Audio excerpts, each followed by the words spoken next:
తమిళనాడులో కొత్త ప్రభుత్వం ఏర్పాటులో రాజకీయ పరిణామాలు వేగంగా మారుతున్నాయి. 2 సీట్లు ఉన్న ఐయుఎంఎల్ పార్టీ విజయ్కి మద్దతిచ్చినట్లే ఇచ్చి తప్పుకోవడంతో టీవీకే బలం 116కు పడిపోయింది. ఈ క్రమంలో మరో 2 సీట్లు ఉన్న వీసీకే ప్రభుత్వ ఏర్పాటులో కీలకంగా మారింది.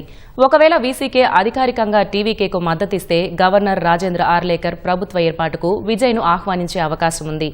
ఈ విషయమై ఇవాళ సాయంత్రం 4 గంటలకు వీసీకే చేయబోయే ప్రకటనపై సర్వత్రా ఉత్కంఠ నెలకొంది.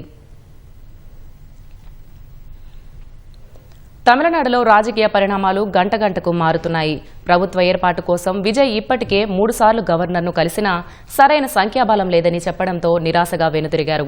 2 సీట్లు ఉన్న ఐయుఎంఎల్ పార్టీ నిన్న విజయ్కు మద్దతిచ్చినట్లే ఇచ్చి తప్పుకోవడంతో ఈ పరిస్థితి ఎదురైంది. ఈ క్రమంలో మరో 2 సీట్లు ఉన్న వీసీకే పార్టీ తీసుకునే నిర్ణయం అత్యంత కీలకం కానుంది.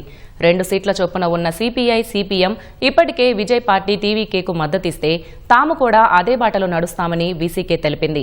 అయినప్పటికీ టీవీకేలో ఆందోళన నెలకొంది. నిన్న ఐయుఎంఎల్ పార్టీలా వీసీకే మాట మార్చకుండా ఉండాలని టీవీకే భావిస్తోంది.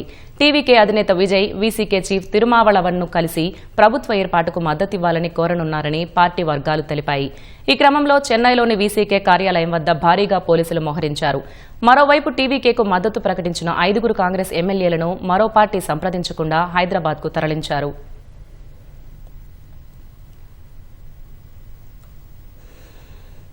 తమిళనాడులో రాజకీయ అనిశ్చితి నేపథ్యంలో మరో ప్రచారం సంచలనంగా మారింది. డీఎంకే, అన్నా డీఎంకేలు కలిసి విజయ్ సీఎం కాకుండా పావులు కదుపుతున్నట్లు తెలుస్తోంది.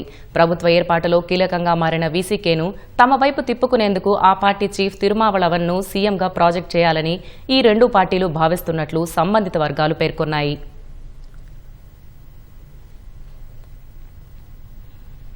అటు గత 3 రోజులుగా పుదుచ్చేరిలోని ఒక రిసార్ట్లో బస చేసిన అన్నా డీఎంకే ఎమ్మెల్యేలు ఈ రోజు నేరుగా పార్టీ ప్రధాన కార్యదర్శి ఎడప్పాడి పళనిస్వామి నివాసానికి చేరుకున్నారు.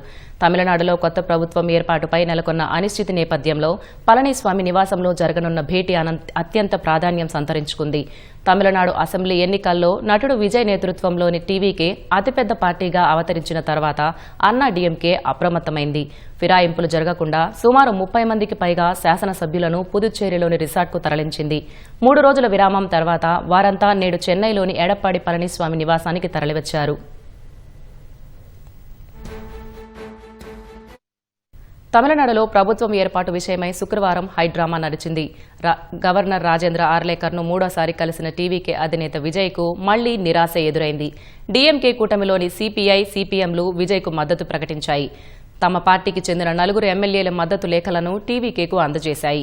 2 ఎమ్మెల్యేలు ఉన్న ఐయుఎంఎల్ సైతం మద్దతు ప్రకటించింది. డీఎంకే కూటమిలోని మరో భాగస్వామ్య పక్షం వీసీకే కూడా టీవీకేకు మద్దతు ఇవ్వనున్నట్లు తెలిపింది.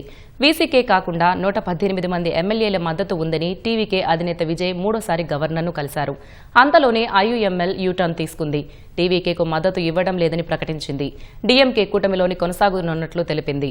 దీంతో తగినంత సంఖ్యాబలంతో రావాలని గవర్నర్ మరోసారి విజయ్కు సూచించినట్లు సమాచారం. ముఖ్యమంత్రిగా విజయ్ ఇవాళ ప్రమాణ స్వీకారం చేస్తారని ఆశించిన టీవీకే శ్రేణులకు ఈ పరిణామాలు నిరాశకు గురిచేశాయి. 2 ఎమ్మెల్యేలు ఉన్న వీసీకే మద్దతు లేఖ అందజేస్తే టీవీకే సంఖ్యాబలం 118కి కానుంది.